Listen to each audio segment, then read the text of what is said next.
Conscience en suspens, qu'est-ce qu'on attend pour être heureux? Le mal se répand, le fil d'Ariane est poreux. Un tiers du monde à l'abandon, horizon chaotique. Nul pardon ne calmera l'appétit de l'ogre politique. Du Bangladesh au Rwanda, l'ONU tient le monde par la faim. Esprit malsain dans un corps gras, soumis dans un corps fin. Les écarts se creusent comme l'estomac d'un Éthiopien. La suite est désastreuse, finis ton steak, tiens-toi bien. Des gosses faméliques, victimes du kouachi hors corps. Maladie fréquente en Afrique, l'empreinte de la mort. La faim, une agression, une voleuse de liberté. Une bête en mission, une arme infiltrée sans pitié. Sur quoi spécule le capital? Sur la notion de rareté. La dette est primordiale, l'hôpital se fout de la charité. Chaque personne que la faim tue est froidement assassinée. Le crime passe inaperçu, moi je veux des aveux signés.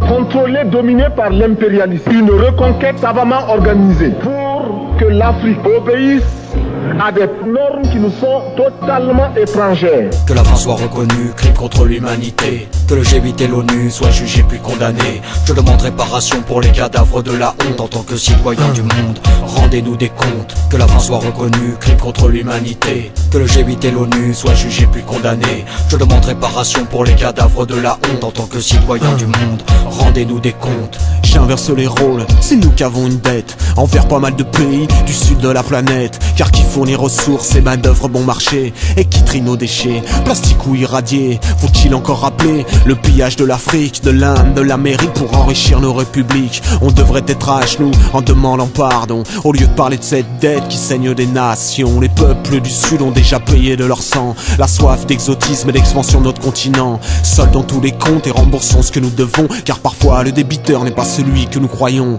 L'Europe est redevable et sa dette n'est pas que morale. Minière, agricole et tout le système colonial. Nos arriérés ont le goût de sang, de pétrole et de café. On peut lire leur montant au fond d'une tasse de thé.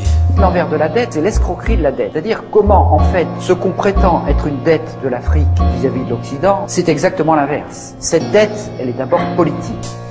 Que la fin soit reconnue, crime contre l'humanité. Que le G8 et l'ONU soient jugés puis condamnés. Je demande réparation pour les cadavres de la honte en tant que citoyen du monde. Rendez-nous des comptes. Que la fin soit reconnue, crime contre l'humanité. Que le G8 et l'ONU soient jugés puis condamnés. Je demande réparation pour les cadavres de la honte en tant que citoyen du monde. Rendez-nous des comptes. À qui profite le crime? Aux créanciers de la dette. Le bon sens veut que l'on supprime cette malhonnête recette. Plus qu'un moyen de pression, la dette et le contrôle des peuples, des nations. Elle tient le monde de pôle en pôle. Elle est le fouet des temps modernes, le maître au cœur de pierre, le produit d'un travail sans peine. Et les récoltes s'accélèrent, les intérêts veillent à son grain. Son pouvoir est sans fin, son inertie sans frein, son appétit sans fin. La dette est un levier qui sert nos intérêts. Ça empêche l'hémisphère sud de pouvoir se développer. Ça fait chanter bien les états pour que Total puisse travailler. Ça assoit notre pouvoir et en plus on se fait payer. Chaque dollar que gagne un pays africain ne peut être investi ou rester dans sa main. Car puisqu'il y a la dette, c'est logique qu'il nous revient.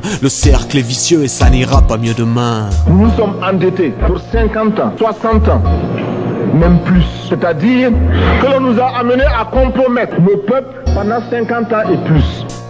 Que la fin soit reconnue, crime contre l'humanité. Que le G8 et l'ONU soient jugés puis condamnés. Je demande réparation pour les cadavres de la honte en tant que citoyen du monde. Rendez-nous des comptes. Que la fin soit reconnue, crime contre l'humanité. Que le G8 et l'ONU soient jugés puis condamnés. Je demande réparation pour les cadavres de la honte en tant que citoyen du monde. Rendez-nous des comptes. Que la fin soit reconnue, crime contre l'humanité. Que le G8 et l'ONU soient jugés puis condamnés. Je demande réparation pour les cadavres de la honte en tant que citoyen du monde. Rendez-nous des comptes. Que la fin soit reconnue, crime contre l'humanité. Que le G8 et l'ONU soient jugés puis condamnés. Je demande réparation pour les cadavres de la honte en tant que citoyen du monde. Rendez-nous des comptes.